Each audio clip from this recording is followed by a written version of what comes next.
Hello, I'm Richard Vobes, the Bald Explorer, and I'm on another walk. Those regular people know that I make a show about walking, looking at heritage, landscape and nature, but in this show I'm actually going to do a quick guide to vlogging, trying to encourage more people to record what they get up to and tell us about themselves.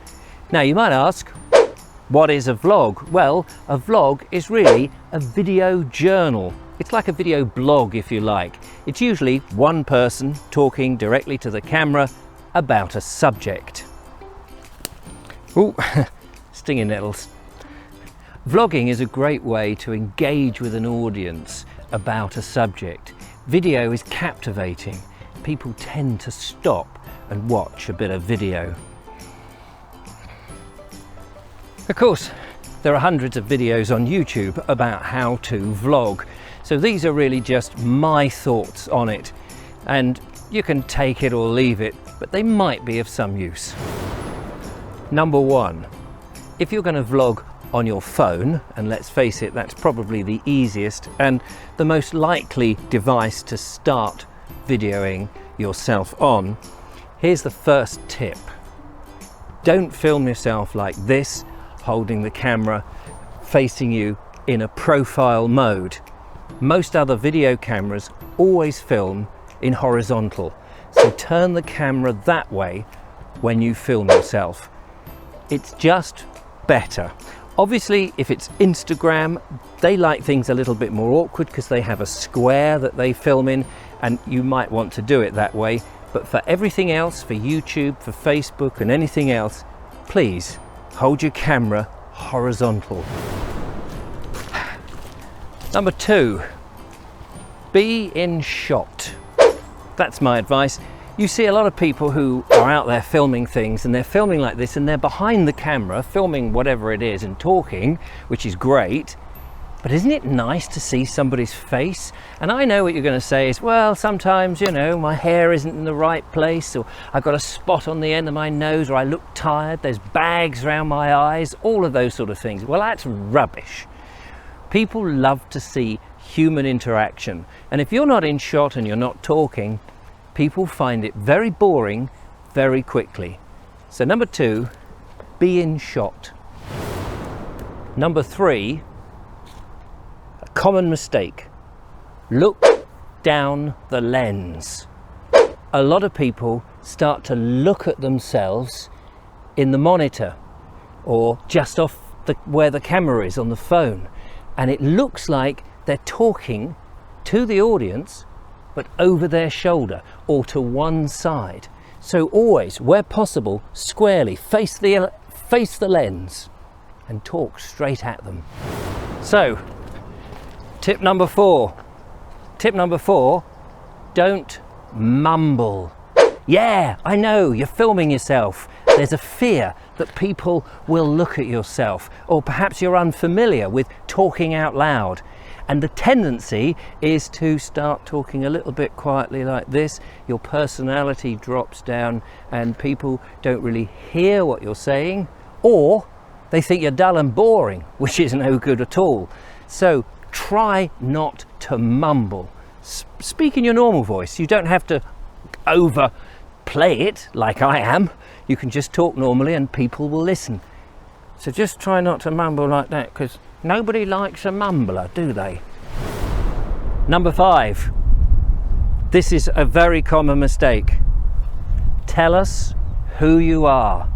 So many times I'll watch vlogs and people assume because they've done loads of them that people know who the hell it is. But we don't, because there's always somebody coming for the very first time. You'll notice in all my videos I say, hello, I'm Richard Vobes, I'm the Bald Explorer. Tell us who you are. It makes it more personal, and then we feel a better connection.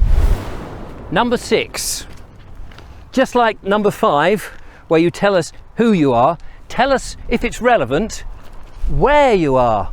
I'm out on the South Downs Way at the moment. I'm walking westwards and it's a fantastic day. I'm quite close to Worthing and I'm heading over towards Amberley. And so, number 7, lovely sheep. Have a subject. Have a subject, something to talk about, and then stick with it. Don't waffle on about other different things. Stick to your subject, but more importantly, introduce your subject right from the start so people know exactly what it is you're talking about.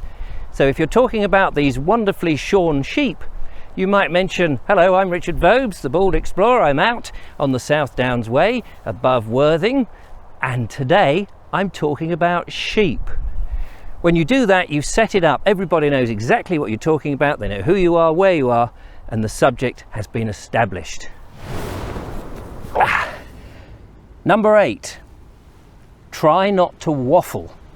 Oh, I know it's very easy. Once you get going on your subject, you can reel off hours and hours about every last aspect to do with this object, place, interest, whatever it is. And time has a habit of creeping on and you don't know it, so that you can end up boring your audience, and you don't want to do that. The other fear is that you get sidetracked onto a different subject, and before you know it, another 5 minutes have gone and you're talking about something totally different.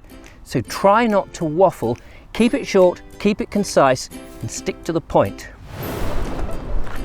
Number 9, make it interesting. If you can. If it's possible, and you're talking about a place, go there. If you're talking about an object, pick it up and show people. If you can't do that, get pictures from wherever, preferably your own, but you know, from friends and relations and anybody else, and put those on the screen. Or use cutaways.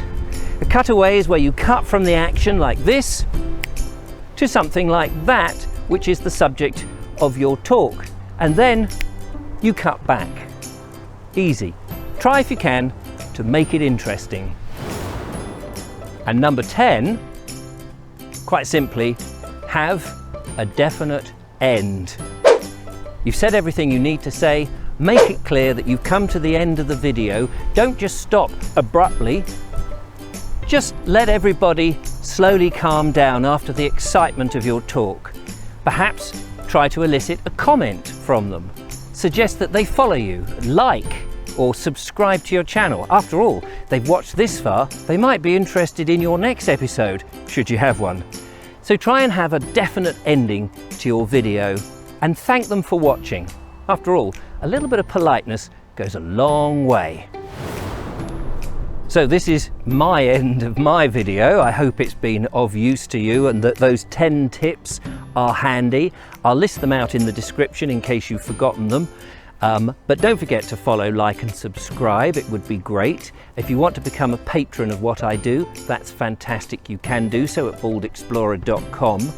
And in this video, I've really only gone over the basics. I've not touched on the technical aspects of vlogging. If you'd like to see that, leave a comment and let me know, and I'll put another top 10 tips of technical vlogging. Till I see you again, bye-bye.